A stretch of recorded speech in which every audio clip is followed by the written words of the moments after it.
بسم اللہ الرحمن الرحیم۔ قطع گر گزندت رسد ز خلق مرنج کہ نہ راحت رسد ز خلق نہ رنج۔ از خدا داں خلاف دشمن و دوست کہ دلے ہر دو در تصرف اوست۔ ارے یہ پڑھا چکا ہوں جی، نہیں۔ گرچہ تیر از کماں ہمی گزرد از کماندار بیند اہل خرد۔ اگر مخلوق کی جانب سے تجھے تکلیف پہنچے تو رنجیدہ مت ہو، کیونکہ مخلوق کی طرف سے نہ آرام پہنچتا ہے نہ تکلیف۔ اگر خلق کی جانب سے تجھے کوئی تکلیف پہنچے مرنج تو رنجیدہ مت ہو، مغموم مت ہو، کیوں کہ نہ راحت رسد ز خلق نہ رنج، کیونکہ مخلوق کی طرف سے نہ کوئی تکلیف پہنچتی ہے اور نہ کوئی آرام پہنچتا ہے۔ سمجھ میں آیا نا؟ تو مرنج رنجیدن مصدر سے، کس سے؟ رنجیدن مصدر سے۔ کون سا فعل؟ فعل نہیں، فعل نہیں۔ سمجھ میں آیا نا؟ اور آگے ہے نارنج، نہ رنج، تو مرنج یہ تو فعل ہے، اور نارنج، نارنج میں نا الگ کلمہ ہے اور رنج الگ کلمہ ہے۔ رنج یہاں پر اسم ہے، کیا ہے؟ اسم۔ ہاں، تو نارنج اور مرنج، پہلے مصرع میں مرنج یہ کیا ہے؟ فعل، اور دوسرے مصرع میں نارنج میں رنج کیا ہے؟ اسم۔ سمجھ میں ہے نا؟ اور نا الگ سے نفی کے لیے ہے۔ دوسرا شعر، از خدا داں خلاف دشمن و دوست کہ دلے ہر دو در تصرف اوست۔ دشمن اور دوست کا اختلاف تو خدا کی طرف سے جان، خدا کی طرف سے تو جان دشمن اور دوست کا اختلاف، کیونکہ دونوں کا دل اس کے تصرف میں ہے، کیونکہ دونوں کا دل اس کے تصرف میں ہے، اس کے قبضے میں ہے۔ جب دونوں کا دل اللہ کے تصرف میں ہے، اللہ کے قبضے میں ہے، تو یہ جو تو دوست اور دشمن کے درمیان اختلاف دیکھ رہا ہے، تو حقیقت میں یہ اختلاف اللہ کی جانب سے ہے۔ نہیں سمجھے؟ بھائی ہر چیز میں مؤثر حقیقی اللہ رب العزت ہے نا، اللہ کے بغیر پتا بھی اپنی جگہ سے نہیں ہلتا ہے۔ تو اتحاد، اتفاق اور جو بھی چیز ہے وہ سب حقیقت میں اللہ کی جانب سے ہے۔ سمجھ میں آیا نا؟ ہاں، لیکن ادب یہ ہے کہ اگر تم سے کوئی اچھا کام صادر ہو تو تم اس کی نسبت اللہ کی طرف کرو، اور اگر کوئی برا کام تم سے صادر ہو تو اس کی نسبت تم اپنی جانب کرو یا شیطان کی جانب کرو، اللہ کی جانب نہ کرو۔ سمجھ میں آیا نا؟ ادب یہ ہے۔ ورنہ تو حقیقت یہ ہے کہ اچھا برا یہ سب اللہ کی جانب سے ہے۔ اچھا کام تم سے صادر ہوا تو وہ بھی اللہ کی جانب سے، برا کام تم سے صادر ہوا تو وہ بھی اللہ کی جانب سے۔ سمجھ میں آیا نا؟ لیکن اچھا کام کرنے پر تمہیں ثواب ملے گا اور برا کام کرنے پر تمہیں عذاب ملے گا۔ کیوں؟ اس لیے کہ اللہ نے تمہیں ایک اختیار دیا ہے، اختیار دیا ہے، تم کو مجبور محض نہیں بنایا ہے۔ سمجھ میں آیا نا؟ پتھر کی طرح تمہیں مجبور محض نہیں بنایا، بلکہ اللہ نے تمہیں اختیار دیا۔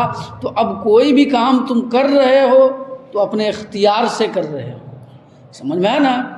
تو تم سے سوال ہوگا کہ جب تم کو اچھائی پر بھی قدرت تھی اللہ کی طرف سے تو تم نے برائی ہی کو کیوں اختیار کیا؟ لہٰذا اس میں ایسا کوئی اعتراض وارد نہیں ہوگا کہ جب ہر کام اچھائی برائی سب اللہ کی جانب سے ہے تو پھر ہمارے لیے مواخذہ کیوں اور ہم پر عتاب یا ہمارے اوپر عذاب؟ سمجھ میں آئی بات؟ تیسرا شعر دیکھو، گرچہ تیر از کما ہمی گزرد، از کماندار بیند اہل خرد، اگرچہ تیر کمان سے ہو کر گزرتا ہے، عقل والا آدمی کمان والے کی جانب سے دیکھتا ہے۔ اگرچہ تیر کمان سے ہو کر گزرتا ہے، عقل مند لوگ کماندار کی جانب سے دیکھتے ہیں۔ جو عقل مند ہے وہ دوش تیر کو نہیں نہ دیتا ہے، کس کو دیتا ہے؟ تیر چلانے والے کو دیتا ہے، کمان کھینچنے والے کو دیتا ہے۔ تو اگرچہ بظاہر تیر آیا ہے کمان سے نکل کر، لیکن مواخذہ کس سے ہوتا ہے؟ کماندار سے مواخذہ ہوتا ہے، اور تیر کا صدور کماندار کی جانب سے مانا جاتا ہے، نہیں سمجھے؟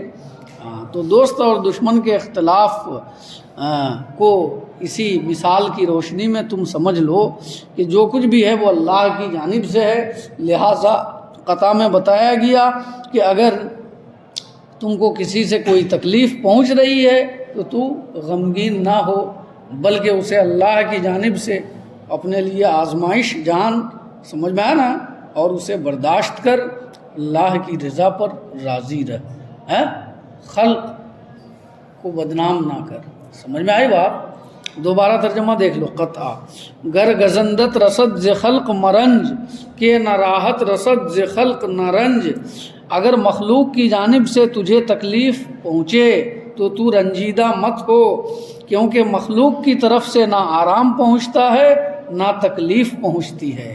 از خدا داں خلاف دشمن و دوست، کہ دل ہر دو در تصرف اوست، خدا کی جانب سے تو جان دشمن اور دوست کا اختلاف، کیونکہ دونوں کا دل اس کے تصرف میں ہے۔ گرچہ تیر از کما ہمی گزرد، از کماندار بیند اہل خرد، اگرچہ تیر کمان سے ہو کر نکلتا ہے، مگر عقل والا آدمی کمان رکھنے والے کی جانب سے اسے دیکھتا ہے۔ سمجھ میں آئی بات؟ یہ جو ہے حکایت نمبر کون سی تھی؟ 10ویں حکایت ہے نا۔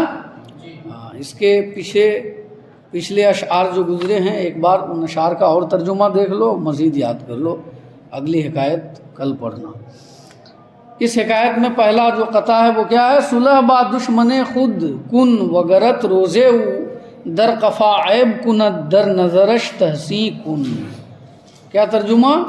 صلح اپنے دشمن کے ساتھ تو کر، اور اگر کسی دن وہ تیرے پیٹھ پیچھے تیرا عیب بیان کرے تو اس کے سامنے میں اس کی تعریف کر۔ سخن آخر بدہاں می گزرد موزیرا، سخنش تلخ نہ خواہی دہنش شیریں کن۔ بات آخرکار منہ سے ہو کر گزرتی ہے تکلیف دینے والے کے، تو اس کی کڑوی بات نہیں چاہتا ہے تو اس کا منہ میٹھا کر۔ ایک شعر آیا تھا، آرا کے بجائے تست ہردم کرمیں، عذرش بنہ ارکند بعمر ستمیں، وہ جس کا تیری جان پر ہمیشہ احسان رہتا ہے، وہ جس کا تیری جان پر ہمیشہ احسان رہتا ہے، عذرش بنہ، تو اس کا عذر قبول کر،